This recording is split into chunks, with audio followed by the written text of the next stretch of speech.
Komrat kasabasının Dmitri Karaçoban adına liseyin öğrencileri rüksaksız gününü nişanlarlar ikinci yıl. Büyük klasların nasatın prezidenti Maria Чебан anlattı. Nice peydalandı bu ideya hem de nesi onun niyeti. Задача этого праздника – посмотреть, насколько ребенок может... Bu yurtunun davası bakma ne kadar uşak var nasıl belli etsin kendi yaratıcılık uğrunu. Ne o var nasıl alsın rükzağın yerine. Hepsi bu işe baktılar merakla anlat ettiler bunun için klaslarda. Biraz makarki kolalatma öğrenmek prosesini ki uşaklar hep o kadar şkolaya gelsinler sevinmelikle.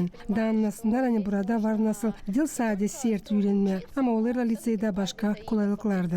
April'in birinde öğrenciler geldiler okula rüksaksız onların yerine sumkalar, kutular hem çamadanlar. Biz öğrendik uşaklardan nice onlar bakırlar bu inisiyativa hem de ne su tertipleri onlar ayırdılar rüksakların yerine. Наша школа решила вести на 1 апреля на День смеха. Ben bu ideyi sevdim. Bu getirir okulun yaşamasına neyse başka. Ben dün geldim çamadanla. Весело находиться в школе с таким. Я принесла корзинку, в которой были цветы. Вот. Мне очень нравится, потому что... Ben getirdim çiçeğin hangisinde çiçekler durardı. Bu pek meraklı gülüşle sade var nasıl seyretme kim ne getirir. Очень прикольно приносить что-то необычное, чтобы носить учебники. Забавно, весело. Pek meraklı gözletme nice öğrenciler gelirler. Nelense rüksakların yerine. Ben bu inisiyatifi pek sevdim. Я принес переноску своей собаки, потому что считаю, что это необычно. Сегодня... Bugün gülüş günü kol verdiler gelme neylen istersin. Sadece değil rüksaklarla.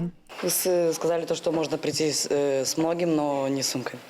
Я пришел с переноской от своей кошки, потому что это очень необычно, прикольно. Мне очень... Ben severim bu yurtu. April'in birine pek sevinirim. Hani bizim şkolada kararladılar geçirmeye bu şen olayı. Смешное празднование. Да, нравится. Выбрал. Ayırdım kazanın için ki bulamadım başka bir şey. İstemedim rükzakla gelmeye açan böyle yurttu. Ben geldim Drill'in çantasından birden onu gördüler. Bilmedim tane var nasıl alma. Sanırım hani bu pek islihat ederek hangisini var nasıl kullanma rükzağın yerine. Мне пришла такая идея тогда, когда к нам в класс... Bana geldi bu ideya açan bize klasa geldiler de söylediler ne lazım alma bir şey rükzağın yerine. Ben düşündüm alma kazanı sonrası kararladım hani lazım alma kutuyu da yapma ondan maşınka. Rüksaksız gün bu çoğu inisiyativaların birisi Angları geçirirler liseyde. Onların aralarında kendi başına kullanma günü, sergiler hem de renk günü. Açan bütünle okul gelir bir türlü renkte arubalarla okulun administrasyası nişanlarına böyle toplantılar yardımcı olurlar şkolanın yaşamasını yapma, ta meraklı, kurma birlik hem yaratıcılık atmosferasını öğrencilerin, öğreticilerin hem administrasyanın aralarında. Polina Barbova, Olek Lotko, Vyacheslav Kısa, Alexey Gerçu, GRT Haberler.